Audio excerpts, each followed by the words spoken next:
Vamos agora resolver a questão 51 que caiu no ano de 2008.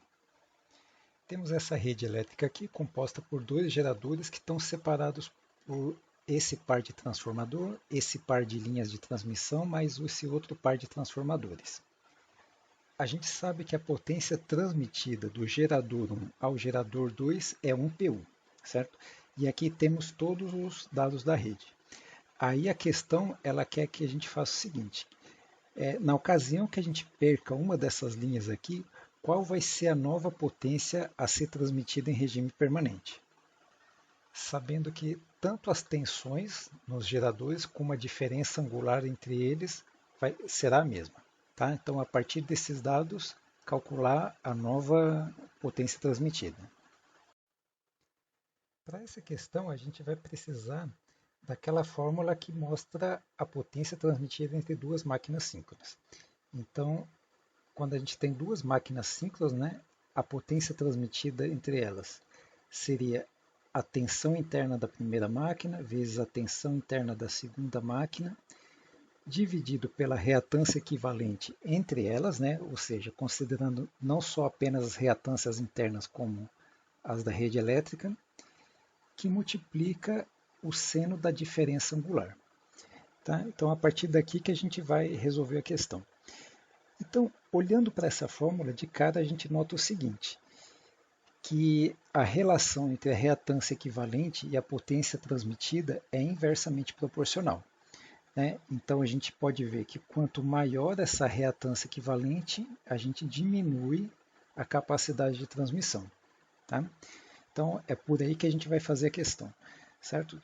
Vamos lembrar que a potência transmitida do gerador 1 ao gerador 2 vale 1 PU.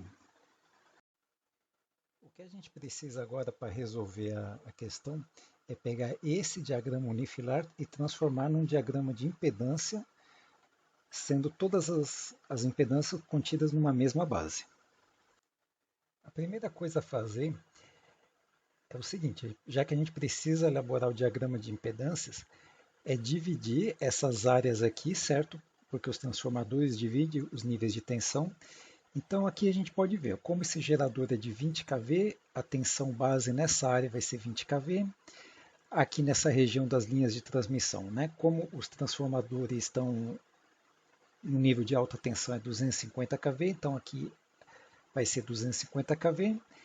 E obedecendo a relação de transformação para esses transformadores abaixadores, né, a gente tem 25 kV. Tá? Então aqui coincide com a tensão do gerador 2 também. Agora a gente precisa de uma base para tensão e uma base para potência. Tá? Então a gente pode ver que os dois geradores são de 100 MVA e os transformadores de 50 MVA. Tá? A gente pode escolher essa base maior aqui, 100 MVA. Tá? Aí as bases de tensão, obviamente, que a gente vai ter que obedecer às relações de transformação aqui. Então, escolhendo a base de potência 100 MVA e 20 kV no circuito do gerador 1, a gente vai fazer essas transformações aqui. Tá? Então vamos notar que apenas os transformadores estão com 50 MVA, então a gente vai precisar atualizar essa impedância deles. Temos aqui então a fórmula da mudança de base. Então a impedância dada dos geradores é 10%, então está aqui J010. As tensões nova e antiga coincidem, né, em 250 kV aqui na alta tensão. A potência base nova é 100 MVA e a potência antiga é 50. Tá? Então, com isso daí, a gente conclui que a impedância dos transformadores para essa base adotada vai ser J020PU.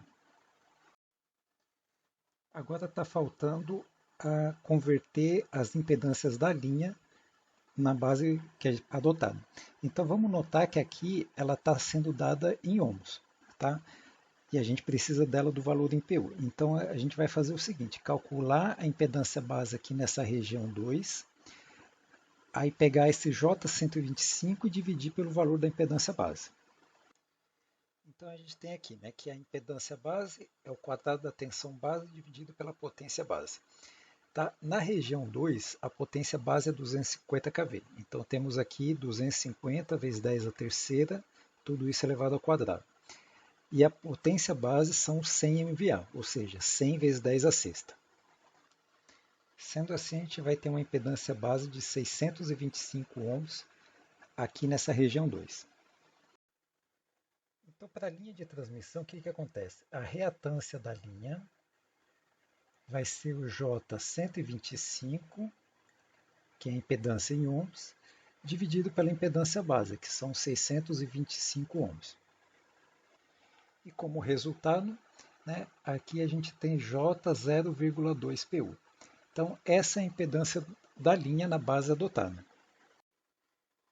Então, temos aqui o nosso diagrama de impedância, né? Então, está aqui a impedância do gerador, aqui a reatância dos transformadores elevadores, as reatâncias da linha de transmissão, aqui a reatância dos transformadores abaixadores e aqui a impedância do gerador 2. Na situação que a gente tem duas linhas operando, certo? Se a gente calcular essa reatância equivalente, a gente vai achar o valor de J 0,5 PU.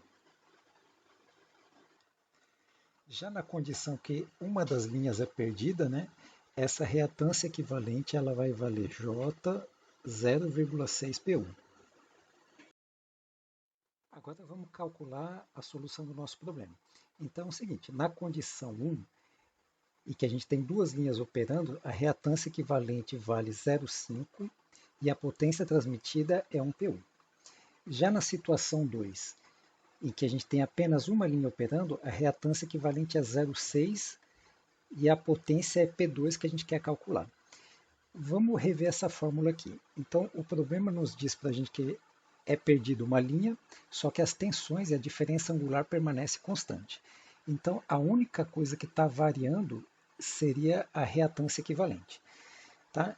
E a gente já falou também que essa relação entre a potência transmitida e a reatância equivalente é inversamente proporcional. Então, a gente vai ter uma regra de 3 inversa aqui. Então, olha só, aqui a gente tem a reatância equivalente nessa coluna aqui. Então, vamos convencionar essa seta para baixo aqui. Agora, a gente sabe que quanto maior a reatância, menor a potência transmitida. Tá? Então, a gente tem essa regra de 3 inversa. Então, na hora de montar essa proporção aqui, a gente mantém essa e inverte essa de cá. Aí, escrevemos isso daqui. Aí, fazendo o produto dos meios igual ao produto dos extremos, a gente tem que a potência P2 está valendo 5/6. Então, aqui no nosso gabarito, a gente tem essa opção aqui para marcar. Tá? Então, uma questão até relativamente fácil, né? Obviamente que tem que conhecer a fórmula da transferência de potência entre duas máquinas síncronas e observar que essa relação da potência transmitida e a reatância equivalente é inversamente proporcional. Espero que tenham gostado. Até a próxima.